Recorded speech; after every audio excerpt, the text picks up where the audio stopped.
Of one of my favorite musicians from the 90s, Shannon Hoon. Fridays are always fresh days.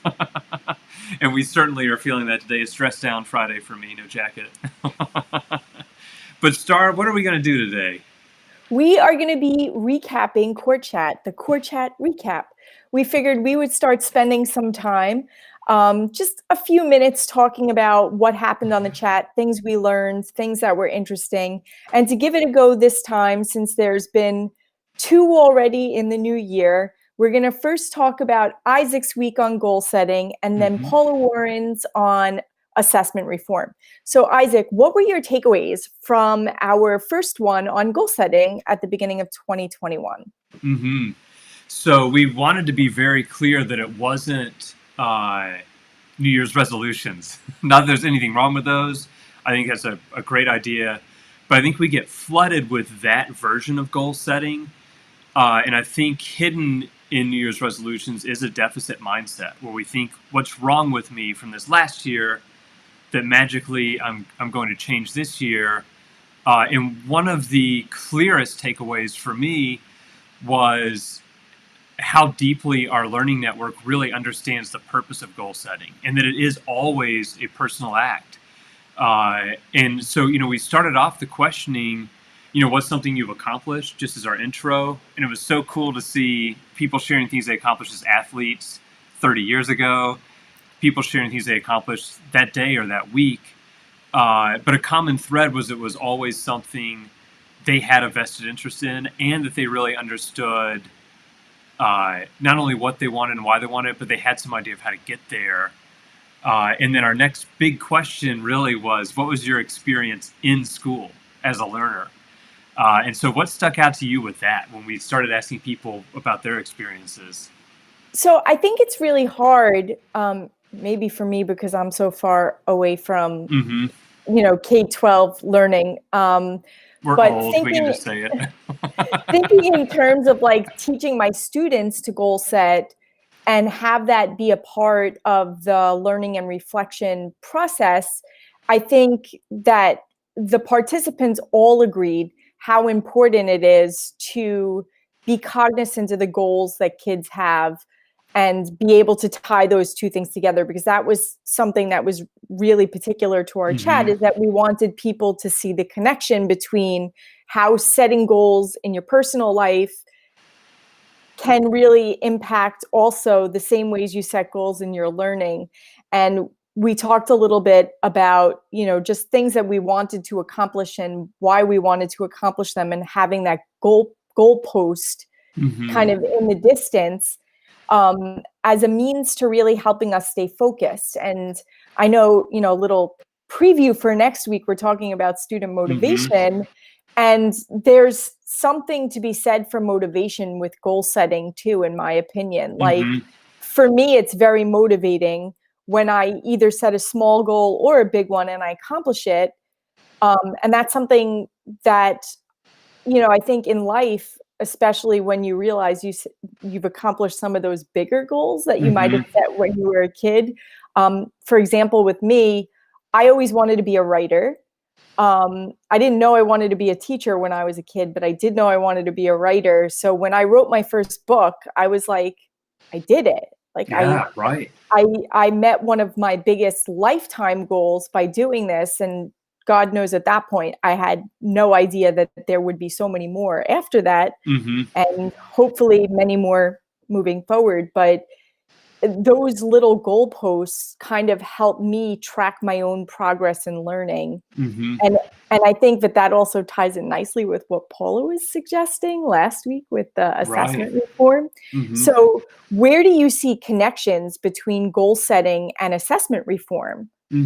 So one, our great friend and the queen of engagement, Connie Hamilton, hers, I remember she really brought out those specifics, because my final question in our chat was, perfect world, what do you imagine assessment is?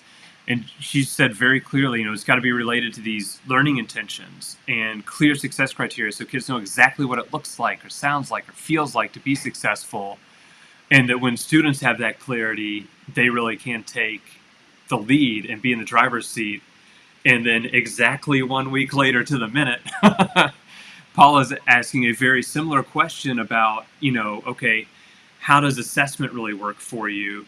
And we were getting some really similar responses, and they kind of fell in, I felt like, to two categories, almost like the technical how do we make this work? How do we make it efficient?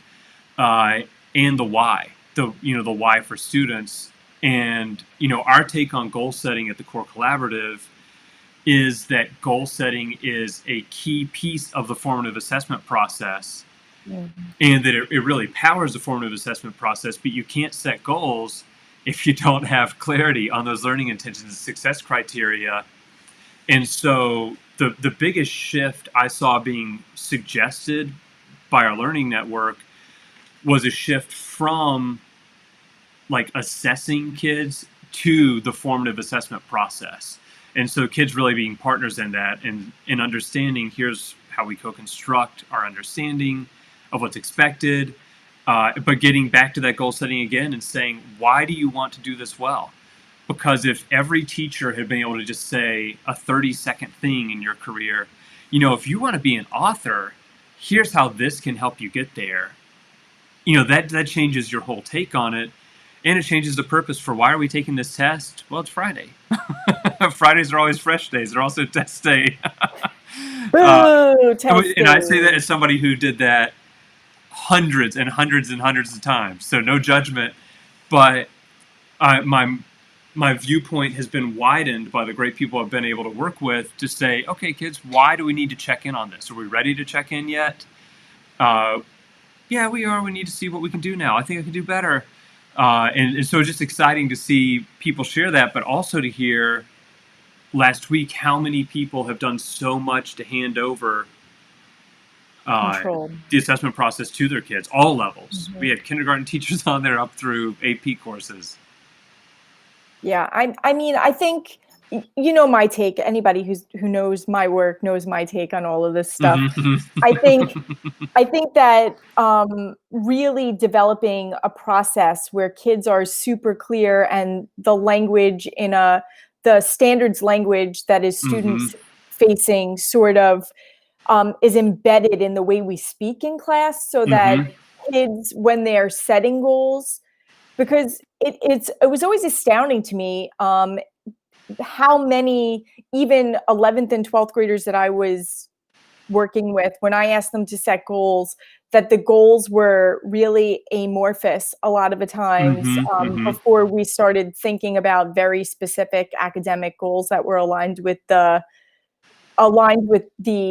criteria we were working with for any given time. And me saying to them, saying that you want to do well in this class, it's great that you want to do well in this class, but that's not really a goal. Right. It's a hope and a wish.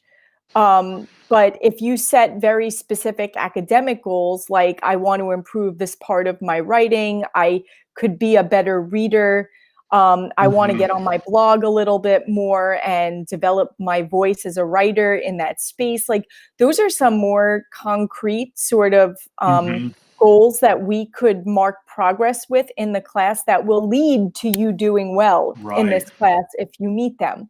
But to just say, I want to finish all my work, although that is a goal of some kind, that's not really what we're talking about here.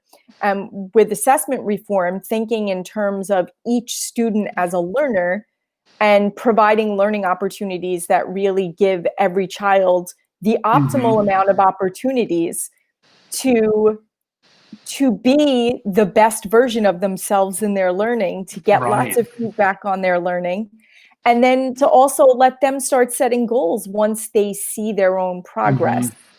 And I know that at the end of that chat, I had talked a little bit about portfolio and how, as a means of summative assessment, portfolio assessment is kind of awesome, because it takes all the formative work and kind of puts final drafts of things that have happened over time. And I know you always talk about this with like the young kids, but with adults, with older learners and adult learners, the same thing. Like, there's nothing more powerful than seeing the progress. Seeing it. So.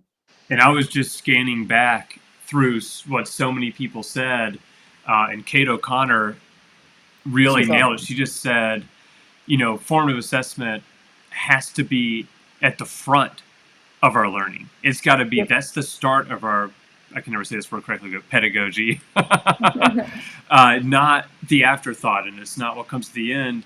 And as I was scrolling too, I saw so many people, Connie, Marianne, uh, all mentioning the power of the progression, you know, and Yep. so to make that progression clear and to make it available and have kids, we call them kids if they're 18 too, but have learners help co-construct that progression, because then they see that pathway. Because the reason they all say, I want to do better, or I want to work harder, or I want to get good grades, is because they're confusing how to with what to and why to and all those different things.